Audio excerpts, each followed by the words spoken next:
Assalamualaikum warahmatullahi wabarakatuh. Salam dan bahagia Bapak dan Ibu guru penggerak. Perkenalkan, nama saya Siti Rahayu, calon guru penggerak angkatan 9 dari SMP Negeri 6 Rangkas Bitung, Kabupaten Lebak, Provinsi Banten. Izinkan saya untuk memaparkan hasil aksi nyata saya pada modul 1.4 Budaya Positif. Berikut ini rancangan tindakan untuk aksi nyata saya. Latar belakang. Murid tidak suka peraturan karena selama ini jika mereka melakukan pelanggaran, maka akan mendapatkan hukuman dan cenderung akan mempermalukan dirinya. Selanjutnya, tujuan aksi nyata. Menciptakan murid yang merdeka dan disiplin diri yang kuat, menumbuhkan budaya positif di sekolah dengan nilai-nilai kebajikan universal. Tolak ukur keberhasilan aksi nyata saya, terbentuknya keyakinan kelas melalui kegiatan kesepakatan kelas yang dilakukan wali kelas dan siswa. Siswa mampu menerapkan dan menjalankan keyakinan kelas yang telah dibuat. Selanjutnya, langkah-langkah tindakan yang akan dilakukan. 1. Menghadap kepala sekolah untuk menjelaskan pentingnya penanaman budaya positif dan keyakinan kelas di sekolah, serta meminta izin untuk mendiseminasikan bersama rekan guru. 2. Mengumpulkan rekan guru untuk melakukan diseminasi pemahaman materi budaya positif, yaitu keyakinan kelas dan segitiga restitusi. 3. Berkoordinasi dan berkolaborasi dengan wali kelas untuk membuat keyakinan kelas di kelasnya masing-masing. 4. Memantau, merefleksikan, dan mengevaluasi keyakinan kelas yang telah dibuat. Berikut merupakan dukungan yang dibutuhkan. 1. Dukungan dari kepala sekolah, rekan guru, serta murid agar tindakan yang telah disusun dapat dilakukan secara lancar dan menyeluruh. 2. Sarana dan prasarana untuk menumbuhkan budaya positif di sekolah. 3. Orang tua dalam melakukan budaya positif di rumah. Berikut ini merupakan kegiatan diseminasi di sekolah mengenai pemahaman dan pengalaman budaya positif.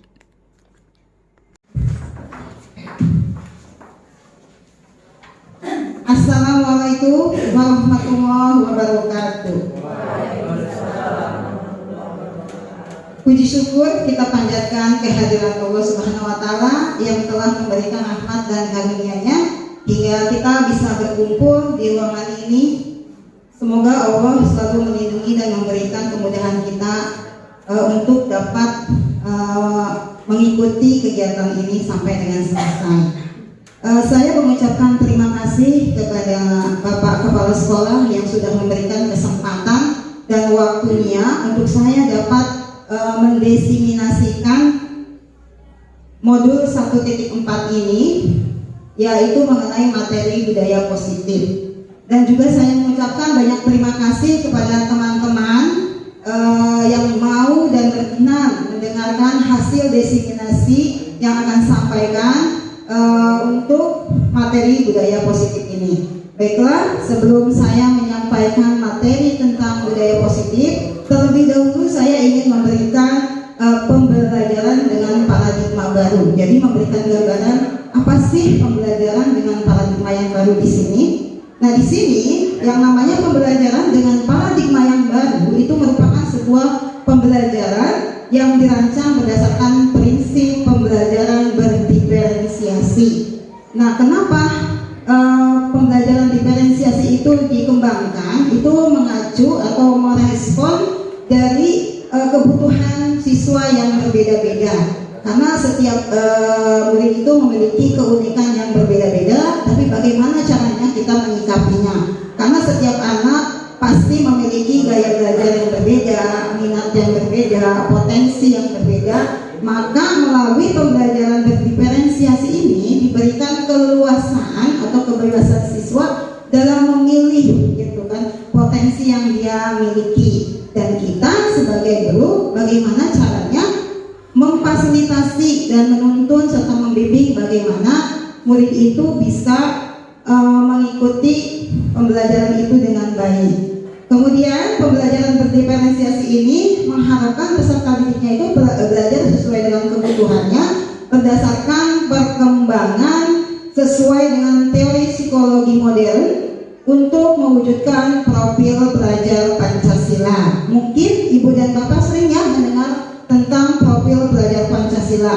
Di sini pelajar Pancasila itu merupakan perwujudan dari pelajar Indonesia yang belajarnya itu sepanjang hayat untuk meningkatkan kompetensinya ya dengan mengamalkan nilai-nilai Pancasila. Nah, di sini dalam profil pelajar Pancasila ini ada 6 dimensi yang kita ketahui, di mana yang pertama itu adalah beriman, bertakwa kepada Tuhan Yang Maha Esa dan berakhlak mulia.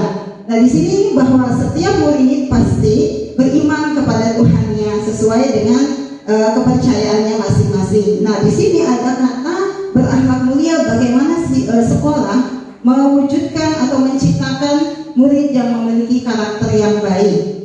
Kemudian dimensi yang kedua adalah berkebinekaan global. Nah, ini diajar elemen pentingnya itu adalah bagaimana murid bisa memahami dan menghargai setiap perbedaan budaya, karena memang di negara kita ini memiliki budaya yang banyak, yang berbeda-beda, yang beragam, dan itu bisa dilihat dari agamanya, kemudian suku bangsanya, bahasanya. Nah, itu bagaimana kita mengajarkan anak untuk menghargai perbedaan tersebut. Kemudian dimensi yang ketiga itu adalah bergotong royong. Nah, di sini dalam bergotong royong itu diajarkan bagaimana siswa bekerja sama dalam menyelesaikan sebuah proses pembelajarannya. Dan elemen pentingnya itu adalah siswa mampu berkolaborasi, kemudian juga mampu berbagi. Dan yang keempat dimensinya itu adalah kreatif. Nah, di sini diharapkan elemen pentingnya itu adalah siswa atau murid itu mampu memodifikasi gagasan-gagasan yang sifatnya orisinil gitu. Dan dimensi yang kelima itu adalah bernalar kritis. Nah, bagaimana siswa dapat menyerap setiap informasi, menganalisis informasi, kemudian sampai dia menyimpulkan sebuah informasi, dan itu menjadikan bagaimana pola pikirnya itu diajak untuk berpikir kritis. Dan yang keenam itu adalah dimensi mandiri. Nah, di sini mandiri itu maksudnya siswa itu atau murid itu mandiri dalam proses belajarnya dengan mengutamakan bagaimana dia mampu bertanggung jawab atas dirinya dalam proses pembelajaran. Nah, itu merupakan profil pelajar Pancasila yang memang sedang digaungkan saat ini.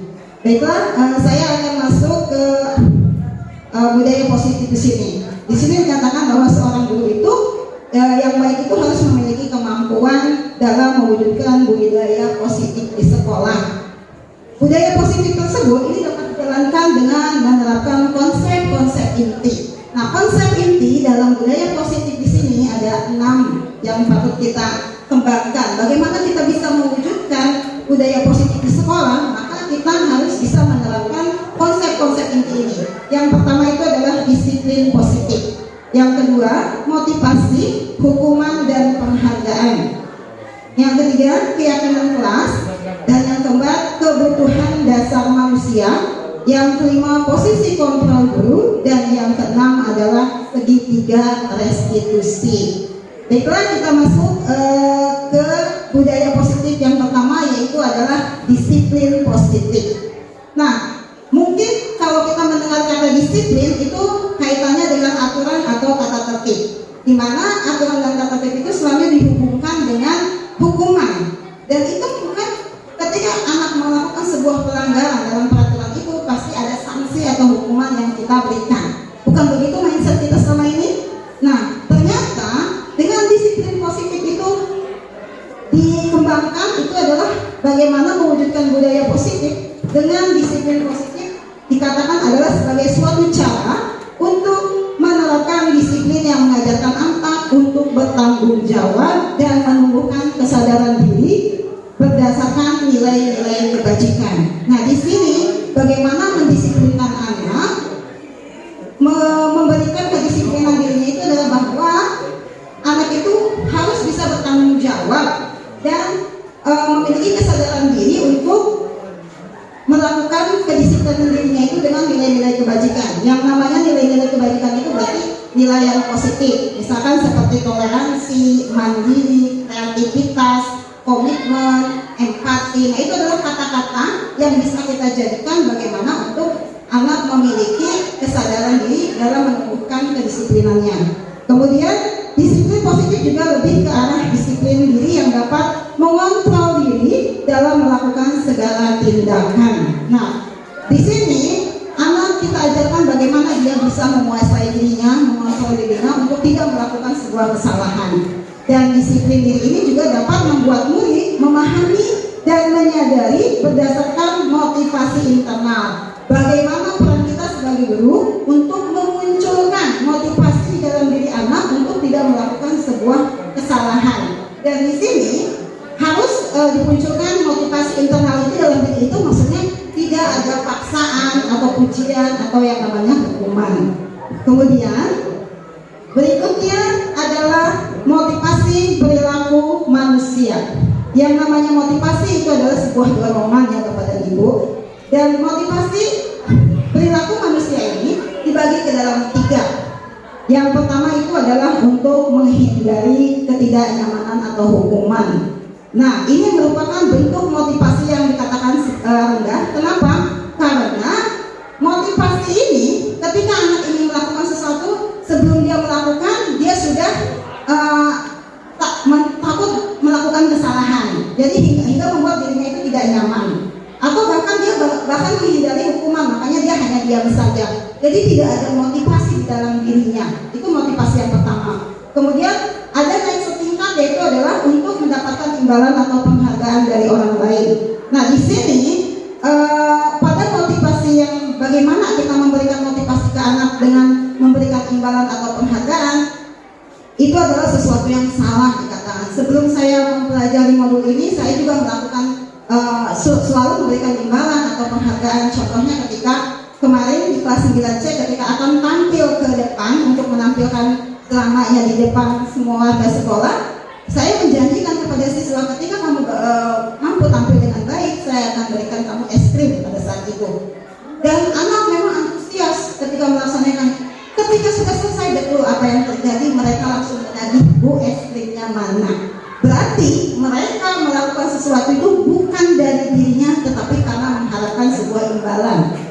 Dan pada saat itu juga ada rekan dari saya, Ibu Lilis, mengatakan ketika di pelajarannya itu adalah menghafal Al-Quran. Kemudian ada salah satu siswa yang tidak bisa menghafal. Kemudian meminta bantuan temannya, kalau misalkan kamu mampu membantu teman kamu, maka ibu akan tambahkan nilai. Betul, ternyata anak itu membantu temannya itu sampai bisa. Dan apa yang terjadi?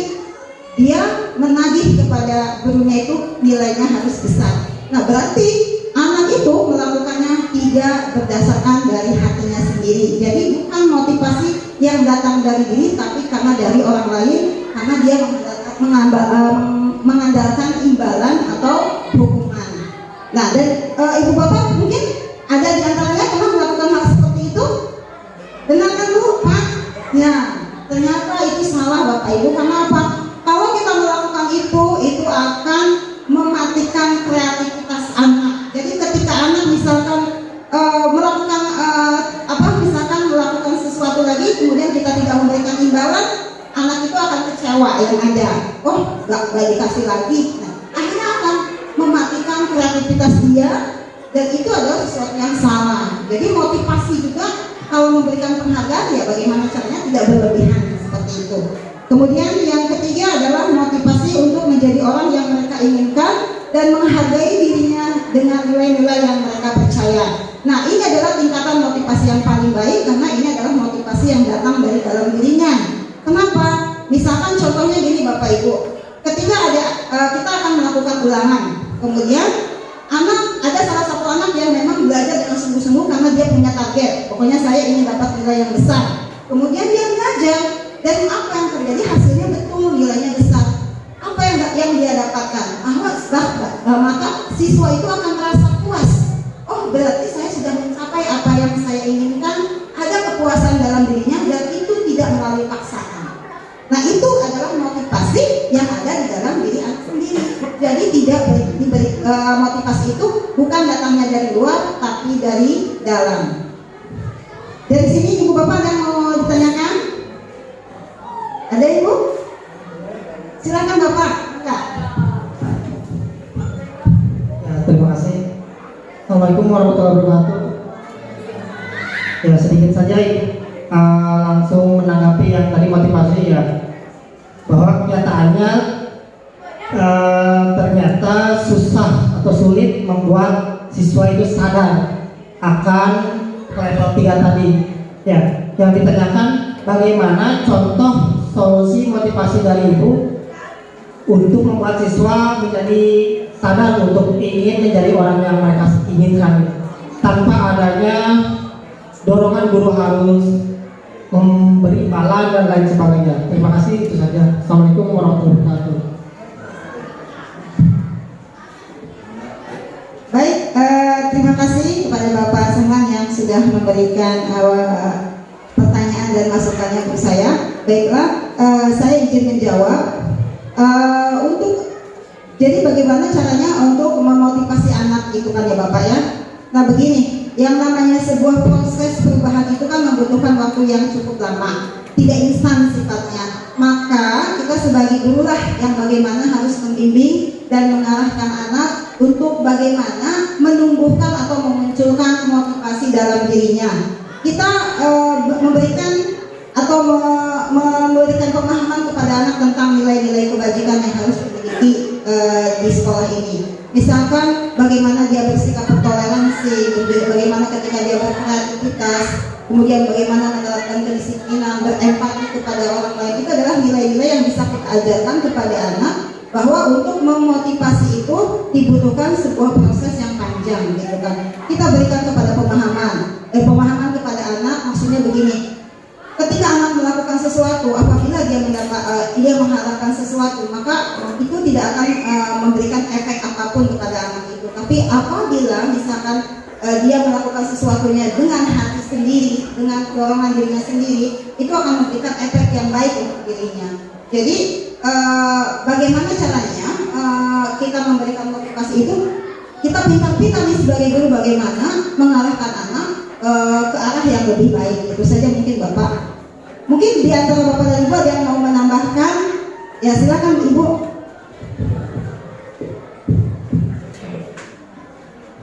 Ya, bismillahirrahmanirrahim. Ini ada masukan saja ya Bu Ayu. Teori motivasi itu memang dari dulu sudah ada. Motivasi itu ada dua, ada yang intrinsik yang dari diri sendiri dan dari ekstrinsik dan dari luar. Nah, mungkin yang Ibu maksud untuk motivasi yang kedua tadi, ya. Jadi jangan menginginkan penghargaan dari orang lain, walaupun di dalam prakteknya kita sering melakukan.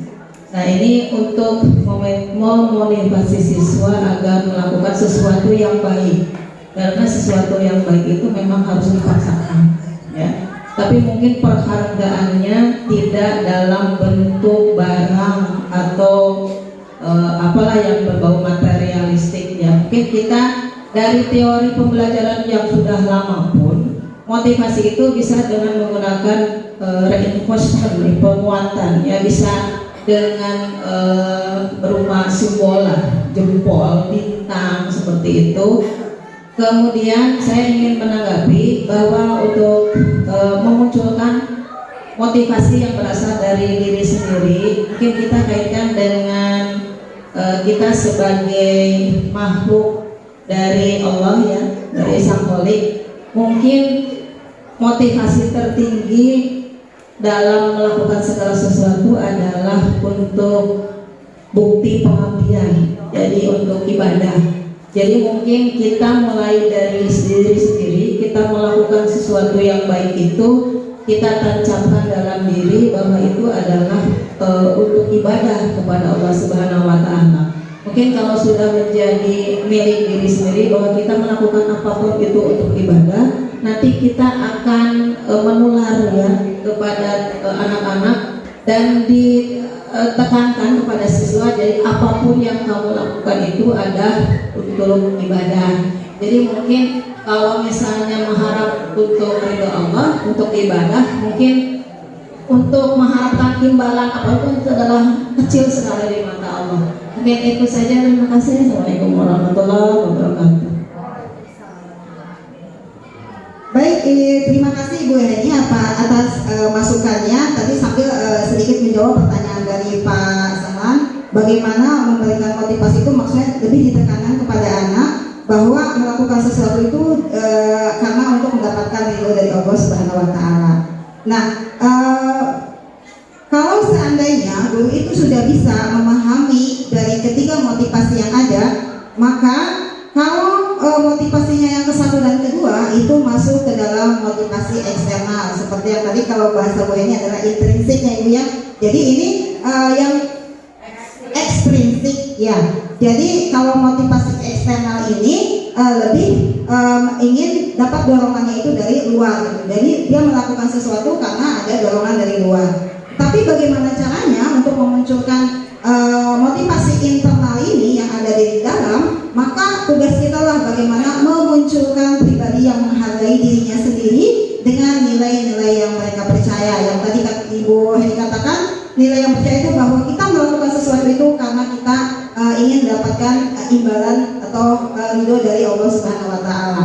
Nah, bagaimana caranya untuk menghindari untuk memunculkan motivasi internal ini? Kita sebagai guru hendaknya menghindari hukuman dan pemberian penghargaan yang berlebihan agar meminimalisir motivasi eksternal pada diri anak. Itu. Jadi bagaimana kita boleh memberikan penghargaan atau imbalan, tapi ya tadi seperti Ibu Heni katakan tidak harus berbentuk barang, tapi bisa misalkan berupa jempol atau misalkan memberikan bintang kepada anak itu, hingga akan memunculkan anak bagaimana dia memotivasinya dari dalam dirinya sendiri. Baiklah, kita masuk ke berikutnya, yaitu adalah pembuatan keyakinan sekolah atau kelas. Nah, saya ingin bertanya kepada Bapak dan Ibu, apakah perbedaan antara peraturan dengan keyakinan atau kesepakatan? Apakah berbeda atau sama nih Bapak Ibu? Peraturan dengan keyakinan. Ada yang bisa memberikan jawaban? Menurut Ibu, peraturan dengan keyakinan kelas atau kesepakatan kelas itu sama atau tidak, atau kesepakatan sekolah? Ada tidak Bu? Beda. Kalau gitu begini ya Bapak Ibu, kalau yang namanya peraturan itu biasanya ditentukan oleh pemangku jabatan dari instansi tersebut. Misalkan Bapak Kepala Sekolah yang diikuti dengan misalkan Wakasek, kemudian dengan rekan guru yang lain, hingga menghasilkan sebuah peraturan. Kemudian biasanya nanti ada di bawahnya adalah memberikan sanksi ketika anak itu tidak melakukan apabila melakukan kesalahan. Nah, tapi kalau misalkan keyakinan, nah ini keyakinan atau kesepakatan kelas, ini bisa kita lakukan di kelas masing-masing, atau misalkan kita sebagai wali kelas kita buat kesepakatan dulu dengan siswa kita bagaimana nih supaya ketika menjalani proses pembelajaran itu nyaman, atau misalkan sebagai guru mapel nih membuat keyakinan atau kesepakatan dulu. Jadi keyakinan kelas atau sekolah ini adalah di mana guru itu berperan dalam mewujudkan terbentuknya keyakinan sekolah. Jadi keyakinan itu terjadi karena adanya kesepakatan. Jadi kita sepakati dulu nih antara guru dengan murid, kemudian diyakini oleh anak, kemudian dijalankan atau diaplikasikannya, diterapkan di lingkungan sekolah. Jadi seperti itu. Nah, sebenarnya keyakinan kelas atau sekolah itu bisa berupa pernyataan-pernyataan yang sifatnya universal atau umum. Misalkan begini, misalkan saya sebagai wali kelas 9, saya buat kesepakatan dengan anak saya bahwa kalau yang namanya membuang sampah itu harus pada tempatnya. Karena kan kita suka lihat anak ketika misalkan buang sampah di kolong meja. Nah, kita jadikan itu kesepakatan yang diyakini oleh anak untuk tidak dilanggar. Kemudian misalkan mengerjakan piket sesuai dengan jadwalnya, itu kan sebuah pernyataan persatuan yang umum ya Bu ya, yang biasa kita dengar. Nah, bagaimana kita buat membuat keyakinan itu di kelas hingga bisa diaplikasikan dan diterapkannya baik itu di lingkungan kelas ataupun di lingkungan sekolahnya, seperti itu. Nah, itu adalah keyakinan sekolah atau kelas. Kemudian berikutnya adalah kebutuhan dasar manusia. Yang namanya setiap manusia dalam menentukan tujuannya itu bagaimana dia memiliki tujuan untuk memenuhi kebutuhan dasarnya. Nah, kebutuhan dasar manusia itu ada 5, Bapak Ibu. Yang pertama itu adalah bertahan hidup atau survival. Yang kedua, merasa diterima atau love and belonging. Dan yang ketiga adalah kebebasan atau freedom. Yang keempat, kesenangan atau fun. Dan yang kelima adalah penguasaan atau power. Nah, kita lihat ke yang pertama, yaitu bertahan hidup. Nah, bertahan hidup di sini berkaitan dengan kebutuhan sandang, papan, dan pangan. Nah, itu otomatis setiap murid atau manusia itu harus terpenuhi kebutuhan itu. Jika misalnya tidak terpenuhi, tidak akan berjalan dengan baik. Kemudian yang kedua itu adalah merasa diterima. Nah, maksudnya di sini adalah bahwa namanya manusia itu adalah makhluk sosial. Dia butuh berinteraksi dengan masyarakat yang ada di sekitarnya. Berikut juga dengan siswa. Dia ingin memiliki teman, ingin dihargai, ingin dicintai. Nah, itu adalah yang namanya merasa diterima. Kan terkadang ada anak yang kadang-kadang tidak punya teman di kelas itu, menyendiri saja. Nah, bagaimana nih peran kita sebagai guru untuk bagaimana anak itu memiliki dan bisa berinteraksi dengan teman-teman yang lainnya. Kemudian yang ketiga adalah kebebasan. Nah, kebebasan di sini maksudnya bukan kebebasan yang tidak ada batasnya. Seperti ada ungkapan, oh ada kurikulum merdeka berarti merdeka, boleh anak belajarnya merdeka, mau ngapain aja, nggak seperti itu. Tetapi adalah merdeka di sini adalah maksudnya kebebasan di sini adalah kebebasan yang dibatasi. Bagaimana kebebasan anak menentukan pilihan dalam proses pembelajarannya, di mana dia mampu bertanggung jawab atas pilihannya masing-masing. Kemudian yang keempat itu adalah kesenangan. Nah, di sini adalah bagaimana nih peran kita sebagai guru menciptakan proses pembelajaran yang menyenangkan, yang kreatif sehingga siswa betah di kelas.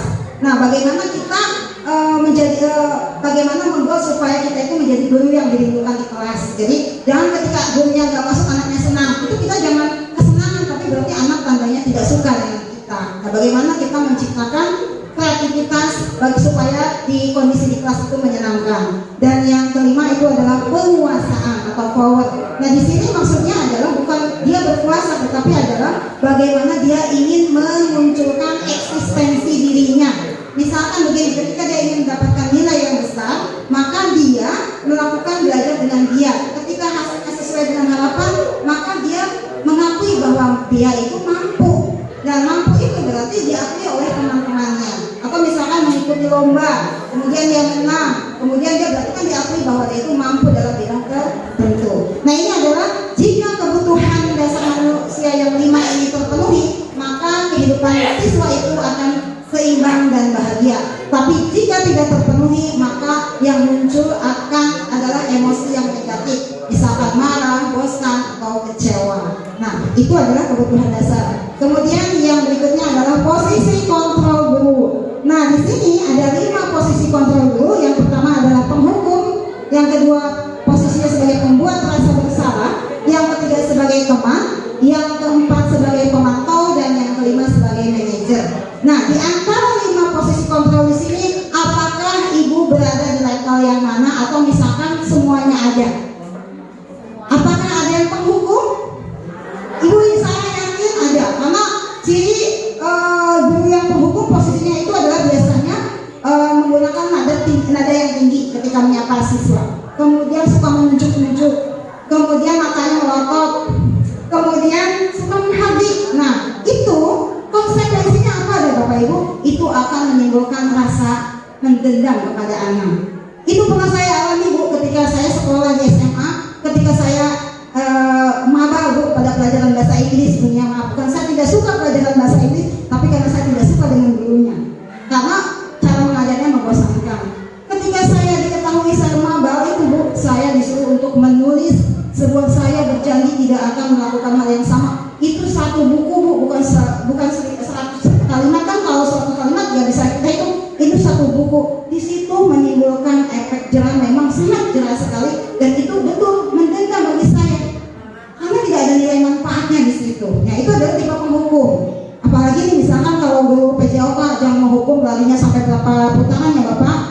juga tidak bagus. Kecuali kalau konsekuensinya apa gitu ya Pak ya. Kemudian kalau membuat rasa bersalah nih Bapak Ibu sering dilakukan atau tidak? Biasanya ini dengan kata-kata yang lembut Bu, yang halus, tapi sebenarnya menyakitkan bagi anak. Misalkan ketika anak tidak melakukan tugas, kemudian kita, kok kamu gak kasihan sama ibu udah capek-capek bikin soal, kok kamu mengerjakannya sebentar. Ibu pernah melakukan begitu gak Bu? Nah itu menjadi anak untuk merasa dirinya bersalah terhadap apa yang kita lakukan. Nah itu adalah posisi kita sebagai pembuat rasa bersalah. Kalau yang sebagai teman, itu kita santai, tidak memberikan hukuman, tapi bagaimana dia memberitahukannya dengan cara yang persuasif gitu kan. Dan ini ada dampak positif dan negatif dari posisi sebagai teman. Yang pertama positifnya, kita mampu berhubungan dengan baik dengan siswa. Tapi dampak negatifnya anak ketergantungan dan kadang-kadang melunjak. Itu kalau sebagai teman. Kemudian kalau yang keempat sebagai pemantau. Nah pemantau ini hanya mengawasi saja. Dia hanya mengandalkan catatan-catatan saja. Kalau misalkan dia dikasih 3 kali melakukan kesalahan, dia hanya mencatat orang 1 kali, 2 kali. Setelah 3 baru dia memberikan teguran. Tapi dia tidak memberikan hukuman, tapi hanya membuat merasa tidak nyaman kepada anak. Contohnya apa? Misalkan ketika dia tidak mengerjakan tugas pada saat pembelajaran, kemudian dia suruh mengerjakannya pada saat jam istirahat. Nah otomatis itu menjadi tidak nyaman karena anak seharusnya istirahat, tapi disuruh untuk mengerjakan tugas. Nah berarti posisi kita sebagai pemantau. Dan yang kelima adalah sebagai manajer. Nah manajer ini adalah bagaimana mengarahkan anak menyelesaikan satu permasalahan, kita hadir di dalamnya. Kita memberikan bimbingan, memberikan arahan, bahkan membantu dalam mempersilahkan anak untuk mempertanggungjawabkan perbuatannya, dan kita tetap memberikan solusi-solusi yang bisa anak pikirkan untuk dapat menyelesaikan masalahnya. Nah dari kelima kontrol guru ini, yang paling baik adalah yang berposisi sebagai manajer ya Bapak dan Ibu, di mana guru ini berbuat sesuatu bersama murid, mempersilahkan murid untuk mempertanggungjawabkan perilakunya dan mendukung murid agar dapat menemukan solusi atas apa permasalahannya sendiri. Nah di sini posisi manajer mengacu pada restitusi yang dapat menjadikan murid sebagai manajer bagi dirinya sendiri, sehingga terciptanya identitas pada diri murid. Nah kemudian yang terakhir itu adalah mengenai segitiga restitusi. Nah pada segitiga restitusi ini adalah bahwa yang namanya restitusi adalah berfokus pada solusi atau pemecahan masalah yang bisa dilakukan bukan pada masalahnya, tetapi restitusi itu mengajak murid untuk mengidentifikasi kembali tindakannya sehingga murid itu dapat menganalisis dan memikirkan langkah yang tepat dalam memecahkan masalahnya. Nah untuk melakukan segitiga restitusi ini ada 3. Yang pertama adalah menstabilkan identitas, yang kedua adalah validasi tindakan yang salah, dan yang ketiga adalah menanyakan keyakinan. Nah yang pertama, tahap yang pertama itu adalah menstabilkan identitas. Maksudnya adalah, ini prinsipnya adalah bahwa setiap kesalahan itu adalah proses pembelajaran, dan itu akan menggeser dari identitas gagal menuju identitas sukses. Jadi ketika kita menemukan anak yang bermasalah, kita gunakan restitusi, segitiga restitusi ini. Yang pertama kita stabilkan dulu identitasnya. Dengan apa? Mengatakan bahwa yang namanya manusia itu tidak ada yang sempurna. Setiap orang itu pernah melakukan kesalahan. Jangan langsung mengatakan dia itu salah, tapi kita stabilkan dulu kondisi anak itu. Kemudian yang kedua adalah, biasanya kan kalau kita anak berbuat salah langsung kan ya Bu ya kan? Nah, tapi gimana caranya ya kita belajar untuk bisa menstabilkan identitas anak itu dulu. Kemudian yang kedua adalah validasi tindakan yang salah. Nah di sini prinsipnya adalah setiap perilaku itu berupaya untuk memenuhi kebutuhannya. Kita ajak anak untuk mengenali dan mengakui kebutuhan apa yang dia lakukan untuk bisa memperbaiki kesalahannya. Dan yang ketiga adalah menanyakan keyakinan. Di sini peran guru adalah memberikan pertanyaan-pertanyaan yang bermakna sehingga siswa bisa dan kita bisa memunculkan motivasi internal yang nanti dikaitkan oleh siswa dengan bagaimana dia menyelesaikan masalah atas tindakan yang dia lakukan. Nah itu merupakan cara kita menyelesaikan masalah dengan menggunakan segitiga restitusi. Nah Bapak Ibu, ini ada sedikit nih Bu contoh contoh penyelesaian sebuah masalah dengan menggunakan segitiga restitusi. Maaf ya Ibu Bapak, ini masih belajar, video ini masih banyak yang kurang ya. Baiklah, kita lihat ya Ibu Bapak ya.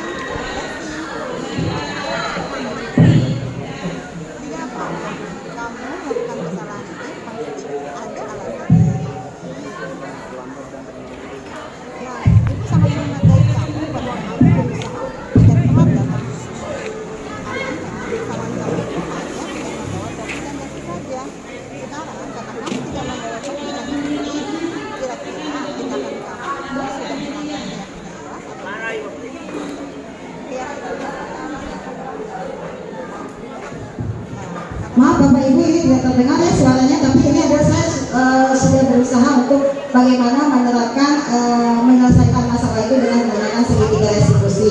Jadi ini kalau kasusnya itu adalah anak ini dia tidak telat datang ke sekolah, tapi dia tidak menggunakan dasi dan topi pada saat hari Senin ketika mau upacara. Nah, saya tidak dalam hal ini saya yang pertama adalah menanyakan kenapa tidak menggunakan topi dan dasinya. Kemudian dia ini mengatakan dan dia terburu-buru. Tapi saya mengatakan karena dia belum telat, itu adalah sebuah tindakan yang masih kita apresiasi. Dengan tidak telat pun itu sudah bagus. Hanya keyakinan saya tantangannya sedikit lah. Tapi saya bagaimana memvalidasi kesalahannya itu dengan memberikan masukan-masukan seperti itu ya Bu ya. Hingga akhirnya anak juga memberikan solusi bahwa dia nanti tidak akan ketika misalkan itu untuk membangunkan tidur itu menggunakan alarm, dia solusi seperti itu. Nah ini adalah sebuah contoh menggunakan segitiga restitusi dalam menyelesaikan satu masalah. Bapak dan Ibu,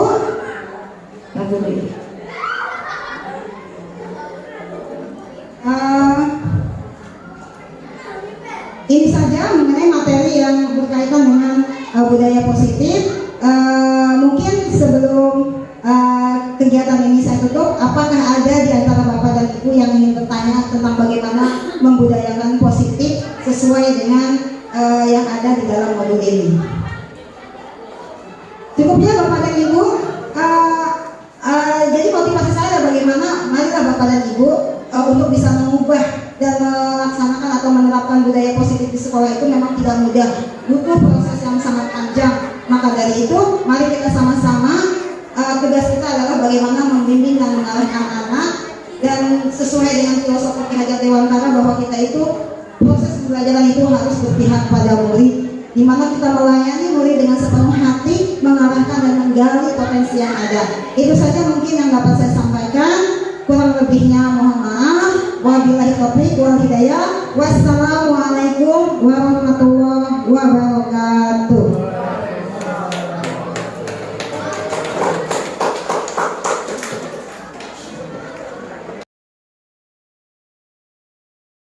Assalamualaikum warahmatullahi wabarakatuh. Waalaikumsalam warahmatullahi wabarakatuh. Selamat pagi. Pagi. Ulang lagi ya. Selamat pagi. Pagi, pagi, pagi. Semangat ya. Jadi semoga hari ini kita bisa belajarnya itu menyenangkan, dan apa yang akan kita lakukan itu adalah kita akan membuat sesuatu kesepakatan pada hari ini ya. Oke, sebelum kita mulai, Ibu ingin ice breaking dulu buat kalian ya, dengan tepuk semangat. Oke? Kita mulai ya. Tepuk semangat.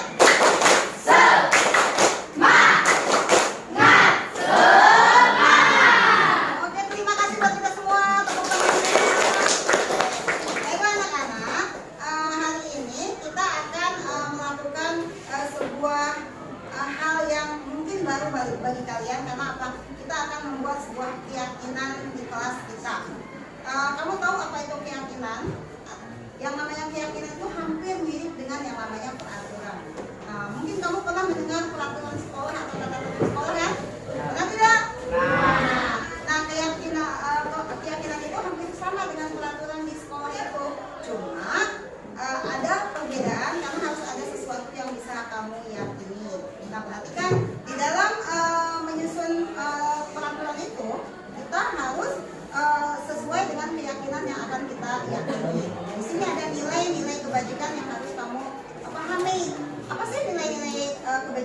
baru kamu pahami, misalkan saling menghargai ya di kelas, kemudian saling menghormati, kemudian bagaimana mendisiplinkan ketika misalkan kamu telat datang ke kelas ya, seperti itu.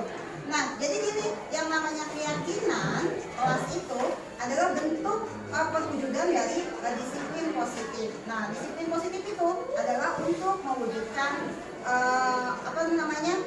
budaya positif yang ada di sekolah. Nah, sekarang hari ini Ibu akan meminta kalian untuk membuat keyakinan kelas kita. Kenapa keyakinan kelas ini dibuat? Supaya kamu itu mengetahui apa sih nilai-nilai yang harus kita yakini. Jadi ketika misalkan kamu sudah merasa meyakini, kemudian kamu merasa ketika tidak melakukan apa yang sudah kamu yakini, kamu nanti akan merasa sesuatu bersalah tidak melakukan apa yang sudah menjadi kesepakatan dari kelas kalian, ya. Nah, contohnya bagaimana Bu? Misalkan, yang namanya membuat sebuah keyakinan kelas itu berisikan sebuah pernyataan yang sifatnya universal atau umum. Nah, dalam membuat kalimat pernyataan itu tidak boleh menggunakan kata jangan atau tidak. Karena apa? Jangan dan tidak itu adalah kalimat kata yang berkonotasi negatif. Jadi, misalkan gini, biasanya kamu suka membuat begini, jangan membuang sampah sembarangan. Pernah mendengar kata itu? Nah, itu tidak boleh karena ada kata jangan. Harusnya bagaimana? Buanglah sampah pada tempatnya. Jadi hindari kata jangan atau kata tidak, ya. Misalkan begini, itu kan kaitannya dengan nilai kebersihan kan. Nah, apalagi contohnya misalkan harus tepat waktu. Nah, apalagi misalkan kalian nih di kelas nih suka berkata kasar, ya kan? Tidak boleh berbicara kasar. Pernyataan itu tepat atau tidak? Tepat atau tidak? Kenapa tidak? Karena ada ya. Kalau misalkan tidak boleh menggunakan kata tidak, berarti kalimatnya itu harus seperti apa?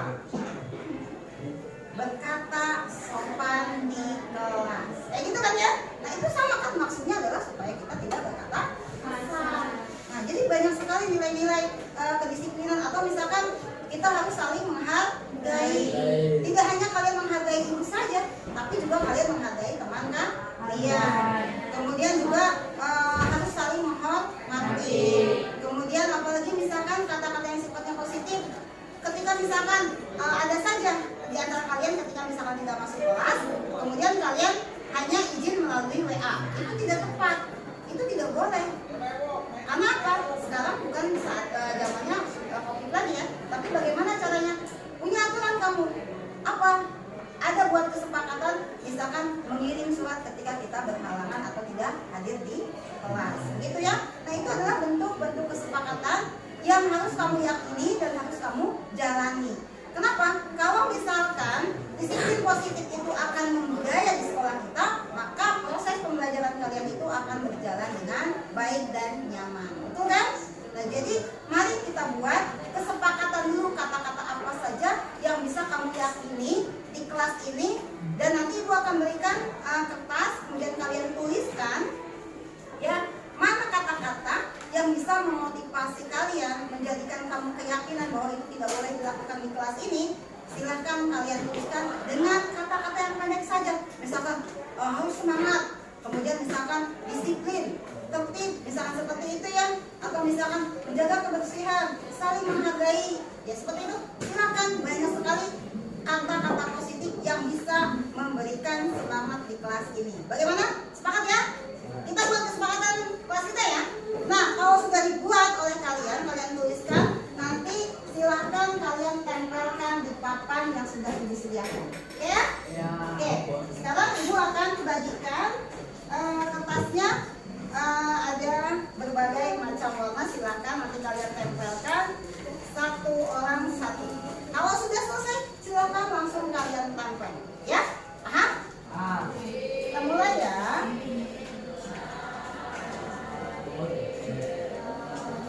Silakan.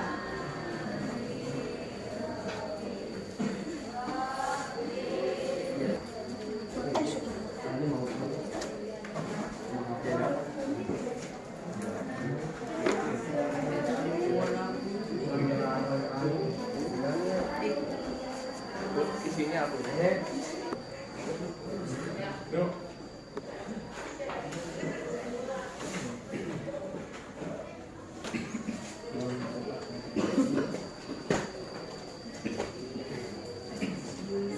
kalian tulis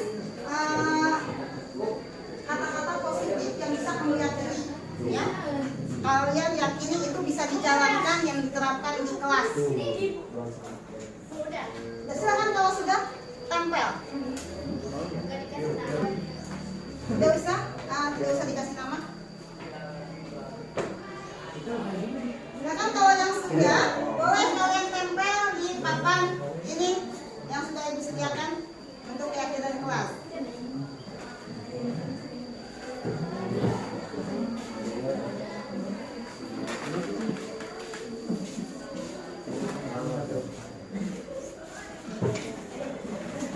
Dilihatin sambil lihat.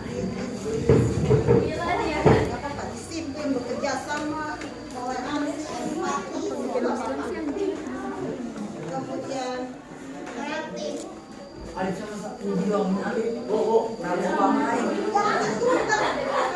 Kata-kata yang itu misalkan disiplin, tertib, kelas, misalkan semangat.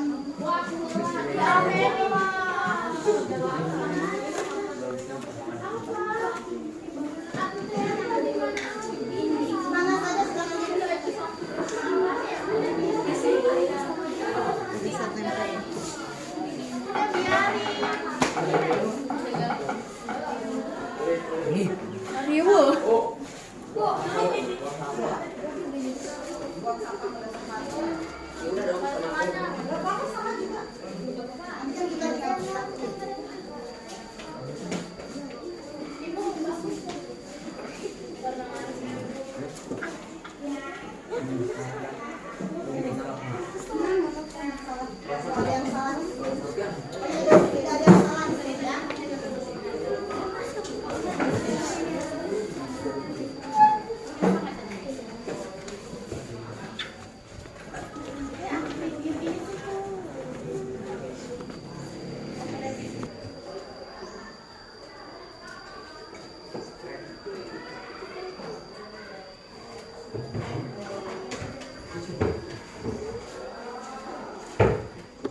Baiklah anak-anak, ini adalah keyakinan yang sudah kalian buat, sudah kalian tempel. Sekarang ibu akan pilih, pasti ada di antara kalian yang sama nih pernyataannya. Jadi kalau misalkan sama, itu kan berarti kita mencari mana nih yang harus kalian sepakati, oke ya? Nah di sini ada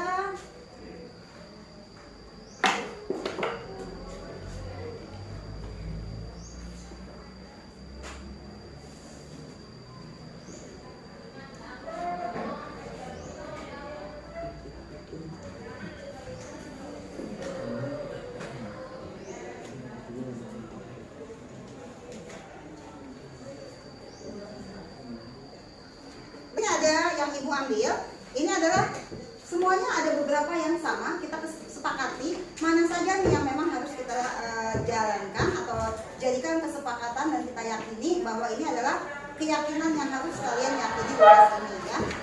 Kenapa ibu hanya mengambil beberapa saja? Maksudnya, karena apa?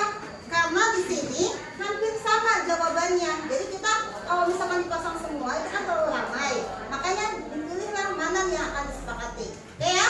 Nah, di sini ada menjaga kebersihan. Berarti kalian itu di kelas ini harus menjaga kebersihan. Itu ditanamkan dalam keyakinan kalian. Kemudian harus saling menghargai teman. Kemudian semangat dalam belajar. Kemudian di sini ada jangan apa nih? Ini tapi ada kata jangan, tidak boleh kan ya? Nah jadi jangan menggunakan kata jangan atau tidak. Kemudian semangat belajar. Nah, jadi ini adalah yang akan ibu tempel bahwa ini adalah kesepakatan yang memang harus kalian yakini. Oke, baiklah. Jadi kalian sudah sepakat kan dengan apa yang sudah kalian yakini di sini? Sudah ya? Berarti kalian katakan saya sepakat untuk keyakinan kelas ini. Sama-sama ya. Saya sepakat untuk keyakinan kelas 9. Oke, baiklah.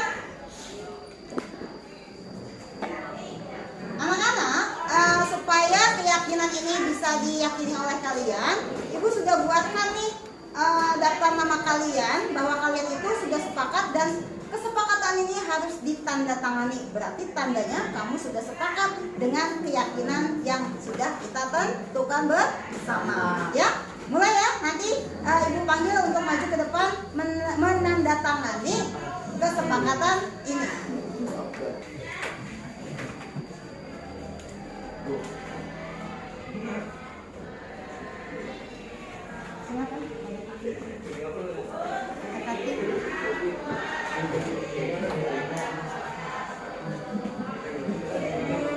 Silakan.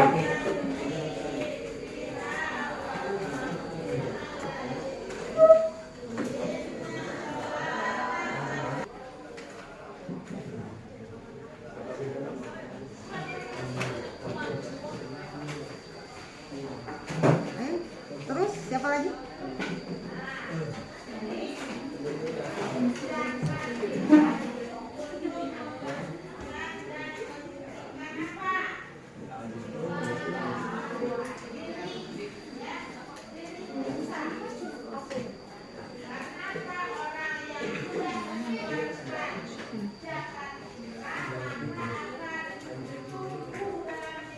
Berikutnya.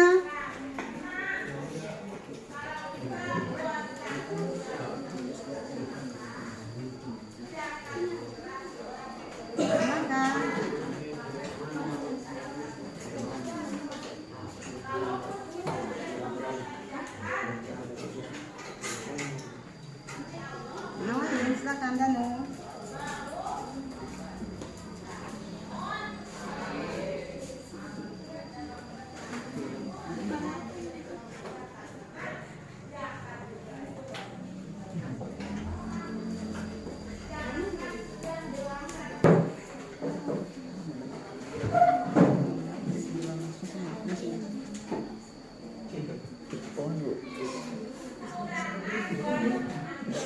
Pohon Bu.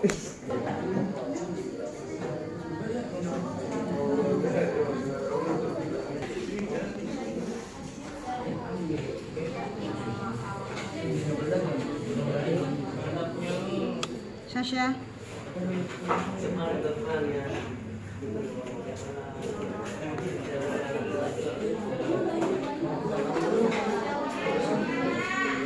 Pista.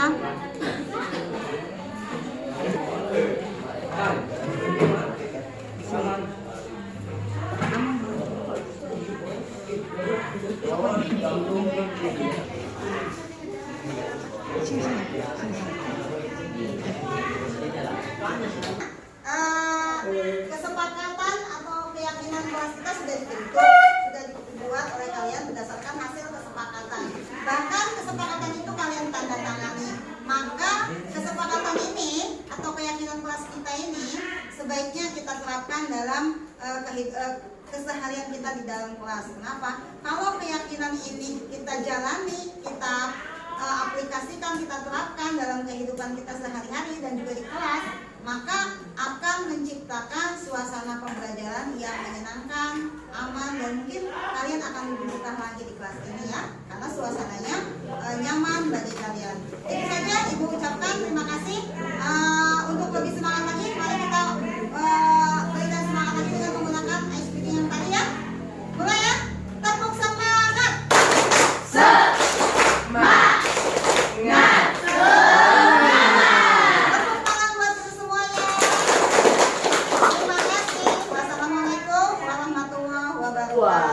Waalaikumsalam warahmatullahi wabarakatuh.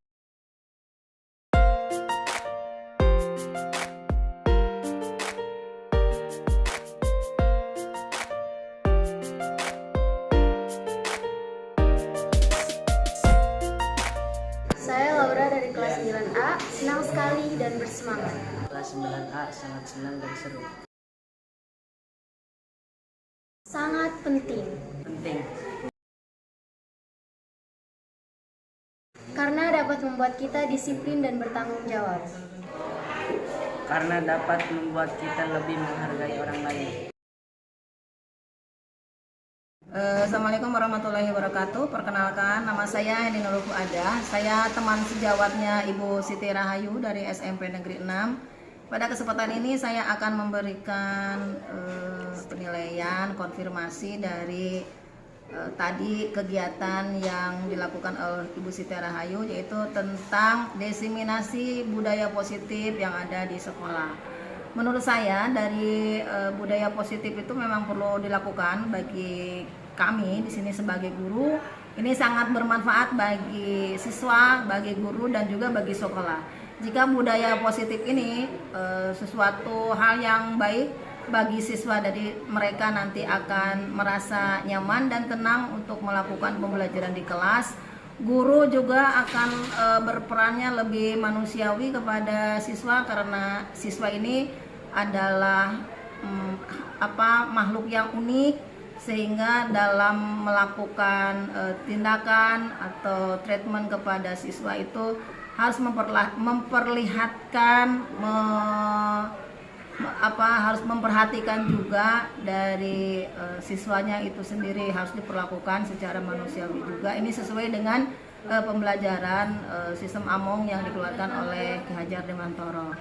Kemudian yang perlu saya garis bawahi mungkin dari budaya positif itu yang paling baru adalah tentang keyakinan kelas. Jadi keyakinan kelas itu adalah sesuatu hal-hal yang positif yang disepakati antara guru dengan siswanya, antara wali kelas dengan siswanya, atau antara pihak-pihak sekolah dengan peserta didik, atau dari semua orang yang terlibat dalam kegiatan proses pembelajaran yang ada di sekolah. Jadi misalnya keyakinan kelas itu bisa dilakukan di awal antara guru mapel mungkin dengan siswanya, kemudian diidentifikasi, diurutkan kira-kira apa yang bisa menjadi kesepakatan antar kelas. Misalnya kalau di IPS misalnya sesuatu itu harus datang 5 menit sebelum pembelajaran dimulai misalnya. Kemudian kedua, ketika ingin bertanya, siswa itu keyakinannya adalah harus mengangkat tangan misalnya, keyakinannya atau kesepakatannya. Setelah mengangkat tangan, memberikan salam, kemudian memberikan pertanyaan. Mungkin keyakinan yang lain misalnya kalau sudah melakukan pekerjaan, meja itu atau kelas itu harus mulai dari bersih dan kembali menjadi bersih, sehingga budaya untuk memelihara kebersihan itu bisa tercapai. Kemudian keyakinan berikutnya misalnya dimulai dengan berdoa dan diakhiri dengan berdoa juga. Jadi semua hal-hal positif itu dibicarakan dengan siswa sehingga terjadi kesepakatan, sehingga siswa belajar menjadi nyaman, aman, tenang, dan lebih manusiawi. Demikian konfirmasi dari saya sebagai teman sejawat. Yang penting diseminasi tadi sangat bagus. Saya mendoakan kepada Bu Ayu supaya nanti kegiatan diklat CGP-nya lancar dan menjadi guru yang bisa menggerakkan teman-teman semua yang ada di SMP Negeri 6 Rangkas Bitung. Terima kasih. Assalamualaikum warahmatullahi wabarakatuh.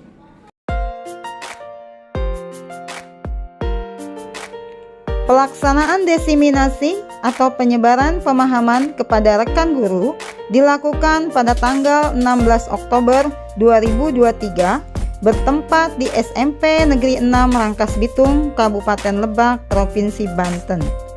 Terdapat 28 orang guru yang mengikuti kegiatan ini. Pembuatan keyakinan kelas bersama dengan murid kelas 9A saya lakukan pada tanggal 17 Oktober 2023. Murid-murid sangat antusias dalam membuat keyakinan kelas.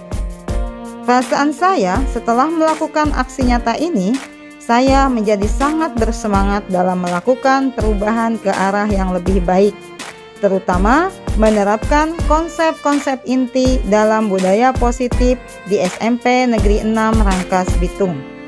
Rencana perbaikan untuk implementasi ke depan. Saya selalu melakukan evaluasi secara berkala. Terus meningkatkan koordinasi dengan semua pihak di sekolah, terus meminimalisir kekurangan-kekurangan yang ada, terus meningkatkan ilmu pengetahuan yang berkaitan dengan budaya positif, dan selalu menganalisis kebermanfaatan hasil diseminasi tersebut terhadap murid dan lingkungan belajar. Demikian video aksi nyata saya, semoga dapat menginspirasi dan bermanfaat. Bergerak, tergerak, dan menggerakkan. Terima kasih. Wassalamualaikum warahmatullahi wabarakatuh.